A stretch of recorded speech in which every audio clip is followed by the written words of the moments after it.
Y'all ready to be history? Get started. Welcome. Hi. Hello, everyone. To the Pro Audio Suite. These guys are professional. They're motivated. With Tech to the VO stars. George Whittam, founder of Source Elements. Robert Marshall, international audio engineer. Darren Robbo Robertson and Global Voice. Andrew Peters, thanks to Tribooth. Austrian Audio, making passion heard. Source Elements. George the Tech Whittam. And Robbo and AP's international demos. To find out more about us, check theproaudiosuite.com. Line up, ladies! Here we go. And welcome to another Pro Audio Suite, thanks to Austrian Audio, making passion heard. Today we're talking about in-ears or not in-ears. Yeah, so... To in-ear or not to in-ear. Yeah, so, okay, let's first talk about why anybody would consider in-ear monitors in a voiceover booth context. Or super duper duper isolation. Right. Yeah. So, And they also tend to, like, if you get good in-ears, they are usually very good headphones. They sound very good, I think. And also open back headphones. We should chuck that in the mix as well. Ooh. The literal opposite of in-ears. Yeah, exactly. absolutely. Yeah. Yeah, the other end of the Yeah. spectrum. Yeah. Mm-hmm. so who needs maximum ear bleed? Not ear bleed. Protection. Bleed protection. So you're trying Yeah. to keep the mic from picking up the bleed of your own voice or somebody else's voice or whatever. For who is it a problem? I was chatting with a fellow that I met at Get Out of Your Booth conference. His name's AJ DeLong. Happens to work at Sweetwater, and he's been demoing a bunch of IEMs from Ultimate Ears in his case. And he said the reason I want IEMs is for when I'm doing Walla sessions. I can see that. Yeah, yeah. So why would maximum isolation be very beneficial for doing Walla? What's Well, you got Walla? a whole bunch of other people doing Because you have stuff, yeah. multiple people that are being recorded at the same time. Like bar backgrounds and all that sort of Oh, stuff. okay. So While that they're in will the- ruin the recording. The only time you really need good isolation is Walla or radio interviews, because that's when you're echoing back through the headphone bleed will actually ruin the recording on the other side. That's what I was saying before, that like in a voiceover session, Or podcasting? it's courteous, it's nice. Yeah, it's nice, it's courteous, it's good to have good isolation. But ultimately, when you're doing the voiceover take, everyone should be off their mic. You won't be hearing them back. If they hear you, or if they hear themselves back a little bit and ghosting in the background saying read it faster with a smile, it's not going to destroy the session, except for the most picky clients who, whatever, like it's not going to stop the session. But Walla, a radio interview where that's getting into the other end's recording, now you got a problem. I also think you've got a problem, and I think you've also talked about this before, Robert, where you've had to do a pickup and the person has worked to music with their headphones too loud. Yes, And then that's all a of a problem. sudden you're moving you had to Yeah. cut a piece of dialogue into another spot, and then the music doesn't work because it's bleeding into the wrong That- spot. Into the wrong that spot. is a problem, yeah, because again, something is getting, anytime anything's going to get into the recording from your open back headphones or leaky headphones, that's going to cause a problem for the recording. So if you can make the assumption that when you're performing, nothing is coming into your headphones except for your own monitoring, Yeah. not, like that's not going to cause that much of a problem. Technically, that is actually another extra source of audio getting into the mic, but at least it's the same thing. Yeah. But also, I tip, which is something I do, whether anybody wants to listen to any of my tips, it's fine. But people will say, oh, do you want to do this to the music bed? Mm-hmm. And it's like, no, just play me the music bed so I can hear it and get it in my head, and then don't turn it on while I'm reading. Mhm. So I know the vibe of what we're reading to. Do you find it distracting to read to it, or do you I don't just like it. I don't like yeah, it. see, some people do. That's the funny.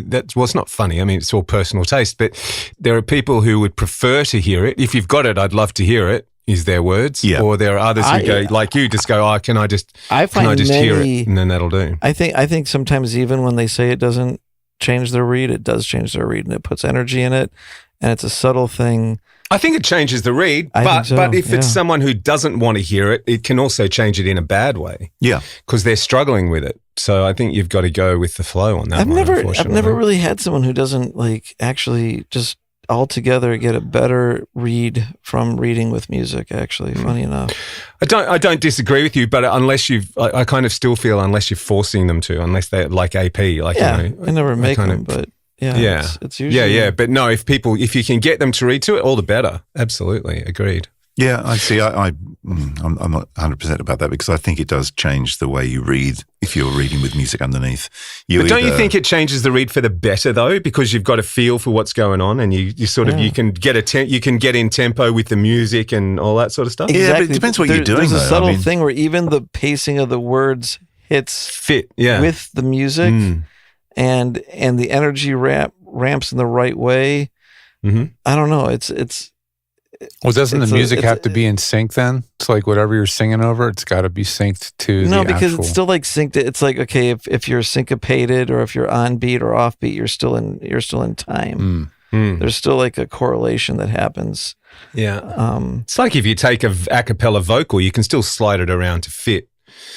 Yeah. Yeah, but something else. But the thing about the music is, see, I don't want to read to music. It just changes really changes the delivery. And if the script is written properly, you know exactly where the points are where you actually, step it up or step it back or slow it down or speed it up or whatever. So maybe if the script is not the best writing, maybe the music will push But the music's you. probably going to be shit too. Look, so. I mean, I used to back in Triple M days. There were times when I used to get the station voice to promos I'd already built beds for. Yes, I get that. Because I knew his voice so well that I could, basically read it myself and get a basic, really, reasonably close idea of the timing that he would need for stuff. And so I would build promos and get the station voice to read to that. I mean, I used to read to pictures and music or sound when, well, the last one I really did it for was when I was the voice of L'Oréal Paris. And that was always to pictures because you always had like some celebrity head delivering lines and whatever, and there was music and there was also a lot of captions, what do you call it? Titles and all that sort of stuff. So they'd be popping up with all these sort of weird sort of things. So you, obviously that's where you've got to get your timing right. So you need to have the backing track for that. But if it's just a straight read, I don't want to hear it. I would have thought trying to read to picture would be a little more distracting than trying to read to music because you're trying to do something visually at the same, and you're trying to read a script and keep an eye on the picture at the same time you're trying to read. Whereas with audio, the music just runs in the background. Yeah, but I never used to do that. What I do, we do a run through, so I would read watching the pictures, and get the timing, and I get the audio cues in my head, and then I wouldn't look at the screen anymore. Yeah. It's funny, we've spoken about it before, DSP, the editor that I used to use at George Pat's, which was sort of the first real digital sort of editing I ever did, it had this thing where you could put a point on your timeline and it would superimpose on the video in the booth. And so it would give like a 3, 2, 1 and then a cross when the voice had to come in and all that sort of stuff. So it was like a visual cue on the picture as well. That was always really clever. Yeah. So it was an audio editor, but with a video component. Yeah, it had a little video output like thing a that you could. ADR cuer thing to it. Yeah, and that's all it did. You couldn't play picture out of it or anything, obviously, but it would put out this signal that you could mix into your video chain so that the voice artist had a hard in cue. And I think you could also set. I always just hooked up like electrodes to the voiceover talent, and we're just like electrodes, little 12 volts, go. I'd always put a little pip on a separate track so they'd get a pip in their head, when they had to come in and all that sort of shit too. Yep. But going back to headphone bleed, I have to tell this story because I'm kind of a little bit proud of it. I'll be honest. I actually had headphone bleed save this podcast last week. Oh God! We did. For those who listen regularly, this episode brought to you by Waves and New Gen. Yeah. Well, we did a Waves ReGen episode, and for anyone who was listening, Waves, we're gonna they'll start probably charging know you that guys. Robert was at his mum's place recording on her crappy old iMac. So I got Robert's audio from the episode and there was all these dropouts, most of which I could edit around, but there was one where, as usual, Robert dropped some gem and the whole conversation completely changed direction. And so I needed that audio. And long story short, I was going to get AP. I picked up the phone to ring AP and he was at the gym or something. And so I left him a message saying, call me back. I need you to record something for this. And while I was sitting there, I realized in my headphones, there was bleed of what Robert had said. So I grabbed it, gained it up as much as I could in Pro Tools and thought, that's probably still not loud enough. So I stuck it through a compressor, no compression, but just to get some more gain out of it. Chucked it into ReGen and regened it and dropped it into the episode. And I don't think anyone is yet to pick I'm the not line going to that I did travel it with a on. mic anymore. Yeah, I know. Yeah, I'm just- Robert that's can it. just talk into any crappy old mic, I'm just and I'll gonna, just get I'm a just going to headphone yell for at you from here, and hopefully it echoes down to Australia. Look, You'll be like, I should qualify it as saying that I think there was about 13 seconds of audio, and it was pretty obvious in places that it really wasn't Robert. The AI had struggled, so I managed to cut it down to 5 seconds and just slip it in there. I mean, I don't think it's going to save you if you lose a whole interview or a whole one side of an interview or something. That's your Don't worry, slogan Robbo, now, right, we will Robbo? find out one day. Sorry, your mate? Your said slogan one- should be just slip it in there. Yeah. Yeah, just slip it in there. Just be careful where you say it. I actually think as much as I'm sort of anti-AI, I actually think I found one use for it. Yeah. And trust me, I'll allow you to find the limits. Well, I know AI Thank you, always Robert. finds a way to slip into episodes, but we're all trying to It just figure out is. the limits of what we Yeah, what we exactly. think is Well, the complete acceptable. irony, of course, was that it was an episode about ReGen that it was on. That sort of completed the circle. Yeah. So try this out for a second. A setup I want to do. Here we go again. I like having my talkback set to auto. So when I hit stop in Pro Tools, Mhm. and Nexus Gateway's got echo cancellation, so that's not a problem. But the talent on Source Connect, there's no echo cancellation. So then when they want to, they hear themselves. But I don't want to Yeah. give up the auto talkback switch. So here's what I'm Right. thinking of doing. I'm going to take my monitor and I'm going to put it right at my left ear or a little bit to the side. And then I'm going to get it. And I'm going to put that monitor straight into the side of that figure 8 microphone so that I talk into it, they hear me, but when it goes right into the side of that figure 8, gets and no echo. I think it'll work. For your chance to win, Source Connect for the rest of your life, just fill in the missing words with Robert's little banter. It's like a freaking game show. So none of that made it through. You know that bit on Jimmy Kimmel? Or no, Jimmy Fallon. No, Jimmy Kimmel. It's called Unnecessary Censorship. Have you ever seen that bit? Fuck. They take... Yeah, the only thing we that's heard just then was the fuck. only We haven't word heard that anything came else. through was fuck. No, but the whole shtick is that it's like they take stuff right out of the news, with politicians, and then they just bleep a random word, in their phrase, it's just No, hilarious. it's not but- random. They picked the right word to make it sound no, like they pick a said word something. so it's very clear that it sounds like they would have been saying fuck, Yeah. Yeah. but they're not saying fuck. But that's exactly what So just happened is it to you, just Robert. when I speak that it fucks up? Like right now I'm okay, but as soon as I actually go to say something that is meant to be heard, it's Yeah, gonna as soon fuck as up? you Is that- start, as soon as you start thinking while talking, it starts muting your signal. Do you know So what I think it is? it's your fault. I think it's the tinfoil hat he's wearing. I think it's affecting the Yeah. microphone and the Okay, reception. we'll try it one more time. Maybe it's working now. I want to talk to my clients using the auto talkback switch in Pro Tools and mute on so that when I hit stop in Pro Tools, my microphone opens. Mhm. My clients don't hear an echo of themselves because Nexus Suite has echo cancellation. But the talent on Source Connect, they hear an echo of themselves because Source Connect's just a wide open, no, it's pure. Right. So my thought is I'm going to take my whole monitor and make it one speaker, and I'm going to put it side firing, and I'm going to make my talkback mic a ribbon microphone. I'm going to point the null of that figure 8 right at that speaker. So when the talent talks out the speaker and it goes into the figure 8, it's completely canceled out. I can talk into the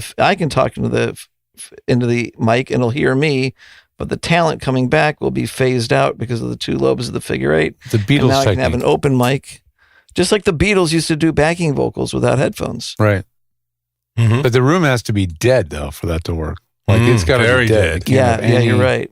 any reverb. And that won't work in my apartment, my place. Doesn't work in any recording we've ever done in 10 years, Yeah, Robert. yeah, exactly. I can tell you that for sure. I think the key is probably in-ears. Yeah. No, I don't want to be on. No, not for. In-ears are not for everybody. I can tell you. I have a pair, and maybe I have the in-ear. I have the custom mold ones too, and they're just eventually make me fucking crazy. I just they do. They get really annoying. I think it's because my ears. I don't mind the in-ears, but there's a point in time where they can create a certain level of nauseousness because they block out so much. And I was going to say that's one of the things about in-ears is if you do in-ears, you really need to use the monitor latency or the self-monitoring of your interface because you're going to only hear your voice in your head. Yeah, you'll occlude your ability to hear your own voice. Yeah. And so sometimes I think the total opposite of IEMs is the way to go. And that is a completely open earphone. So that you hear yourself acoustically properly. So you hear yourself acoustically properly. And if you want to do some inline editing or punch and roll or something, you can hear your voice clearly, but you can still hear the cues, the pre-rolls, etc. And they don't occlude your ears at all. Like there's these really, really cheap Koss brand clip-on earphones. They're little foamies. They look like the old ones from the 80s. Yeah, 80s or 90s cheap headphones, right? And these don't even have a headband. I got a pair of those. And these just clip onto the ear. They don't look like they'd be that comfortable, but they sound good. They just do. Actually, no, I've got the other ones. I've got the ones that look like they came out of an 80s Walkman. But they have yours has a headband, right? A metal headband? Correct. And, yeah, and it has a control. Does it have the light, medium, hard switch to control the ear pressure? Yeah, they even have a pair where you can adjust the pressure of the ear pad on your ear with a little sliding lever. Very clever. Really interesting headphones. Yeah. But sometimes not occluding your hearing and going completely open would be the way to go, right? If you're not doing Walla, which is 99.99% of what you guys in voiceover are doing. Most of you are not doing Walla, right? Yeah. Am I correct. wrong about that? No, I think you're right because I didn't even know what it was. It's a niche, a very niche voiceover. It's like cross between ADR and Foley, I guess. It's more like a Foley, Foley. more like a background sort of thing. Yeah. Isn't it? Yeah, it's a niche thing. Absolutely. But anyway, so yeah, do you need IEMs? Probably not. Do you want to use them for maximum isolation? If they don't bother you, go for it, and you don't have to spend more than $200. A biodynamic DT. Is Austrian Audio coming out with their IEMs anytime soon? I haven't heard, but I wouldn't be surprised. You'd be the first to know, AP. Well, yeah, I must actually ask.